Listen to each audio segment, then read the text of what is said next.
Okay, I think as all of you know, I have almost become a little fanatical to some of your dismay about the fact that we have to keep learning this listing process if we're going to not only be productive, but to make the money you want to make. Now, it's interesting because, as you know, the market in most of North America has been very, very, very, very strong. A lack of inventory in almost every case. This is due to a lot of factors, but I think one of those factors is the fact that too many agents just don't understand the process well enough. So what I want to do today is I want to go back through and review with you some of the thoughts we teach agents every day in our coaching, in our seminars, in our workshops on this whole listing process in terms of getting the mindset required to go out and become strong. So I'm going to start with this point, okay? And you've heard me say it time and time again. Selling real estate actually is simple. It's just not very easy. But I could substitute that and say listing real estate actually is simple. It's just not easy. Now, the reason it's simple is because somebody says they have to sell their home. Whether they say it to you or you talk to them and then you find out they have to sell their home. Well, that's not a very complicated process. The hard part, of course, is finding those people that have the interest or say they want to sell their home. So what we have to do is we have to dispel the rumor that's in so many people's heads that listing real estate is some complicated, goofy process we have to go through. It really isn't a complicated, goofy process. Either they want to sell or they don't.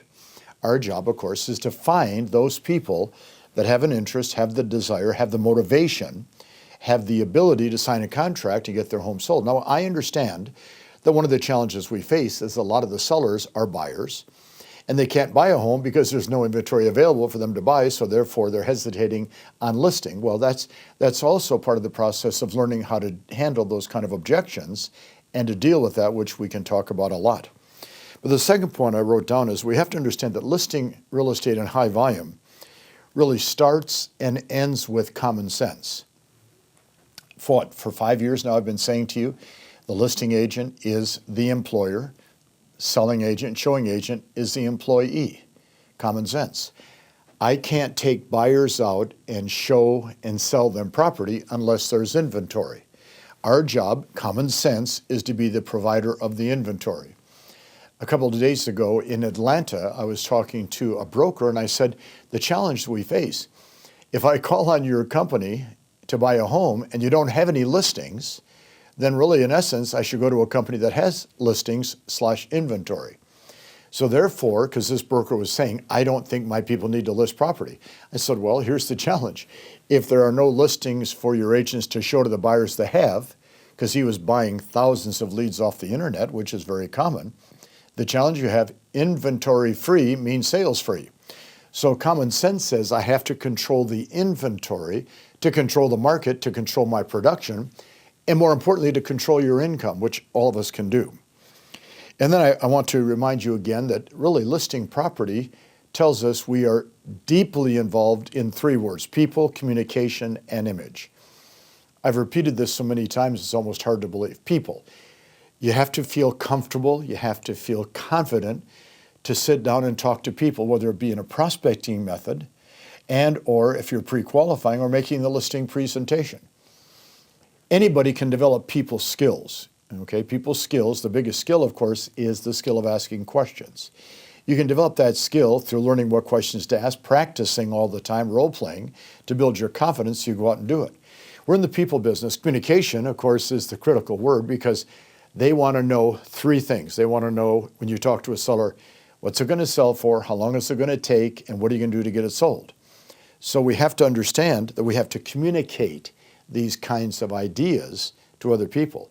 And you can learn to communicate. Anybody can learn it, whether you take a Dale Carnegie course or you go back and take a class on public speaking, because a listing presentation is a presentation where you demonstrate your skills.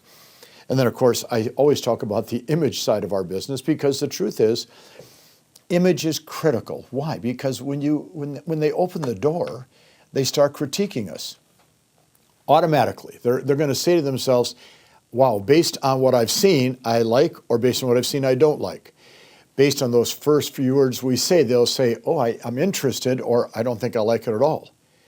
So unfortunately, the image we present creates a big part of the process. So people, communication, image. And then, of course, when I say to you, and this is critical, when I know what to say on a listing presentation, I can do what I'm supposed to do to get a listing presentation. Now think about that. When I know what to say on a listing presentation, I have the courage and the confidence to do what I can do to get a listing presentation. You're not going to go after listings if you don't know what to say. It's a terribly embarrassing situation. Well, I'm glad you're here, Mr. Real Estate Agent. What can you do to get my home sold? That doesn't work. So what we have to understand is that the knowing what to say becomes the critical part. And I will tell you, we are one of the few companies in the coaching, training, real estate sales business that will give you a script for every part of the process of listing property. And then, of course, as old as dirt, if we're going to be a listing agent, to accept rejection, to accept acceptance and embarrassment as part of the process. I don't think I've ever met a great listing agent that hasn't embarrassed themselves at least once in the listing process. And if you ever talk to great listing agents, they'll tell you, oh yeah, I made a mistake, or I did this wrong, or I said the wrong thing, or I called them by the wrong name. Now there's an embarrassing one to have happen. But we also have to accept the fact that if you do your job right, they're going to list their home with you. They're going to sign a contract. And see, the problem people have, and I want you to listen now, is not that you don't want to get contracts signed. It's not that you don't want the money. The problem, most people never have earned a lot of money in their life. They become a great listing agent, they earn a lot of money, and they can't deal with it. So it's accepting the fact that you can become a highly productive member of society in the real estate business, and of course the word rejection, okay? And that word rejection gets in our way all the time. Remember, the only no, N-O, that counts in selling is the last one before you quit. None of the rest of the no's count at all. So the next point that I want to mention to you, we have to eliminate, and this is a hard one, all the crazy options that keep us from becoming a strong listing agent. You know, it's interesting. From 2000, probably 1995 to 2006, you know, there were so many options available. You know, you can do this, you can do that, you can do this and do that to get a listing. Well, 2006, 2007, 2008, 2009, 2010, 2011, the market crashed. Most of the options, or in essence, most of my competitors disappeared. We were one of the few that lasted through that terrible recession we all suffered from. Well, it's interesting, as the market got better, 2011, 12, 13, 14, 15, today, all the options are back, and I see them every day, okay? We get copies of them every day. There was one that just came out. The key to success on a listing property is to show up at the house as casual as you can be. You know, wear shorts, wear a golf shirt, be casual. You know, that'll kind of build rapport. And always try to be 15 to 20 minutes late. Then when you get to the house, kind of stumble and fumble around, and then first thing I want you to do is ask if you can use the restroom. This was actually being produced for somebody to teach you how to list real estate. Well, I mean, I hope that we're all smart enough not to think that those kind of options make sense. Somebody sent me a couple days ago, a competitor of ours, a new competitor, there's a new one every day, showing what a seller wants from an agent. I mean, quite honestly, it was the dumbest list I've ever seen in my entire life. So we have to eliminate options because, see, when you have a lot of options, it brings us to our next point. We will often take the path of least resistance. Human nature, very common, very normal. As a human being, if we have a path this way where there's a lot of turns in the road and there's a tree stump in the way and some broken glass, we're going to jog around it. That's normal. We don't want to hurt yourself. But you see, in listing property, if you take the path of least resistance, you get the least production. And that's what you have to understand.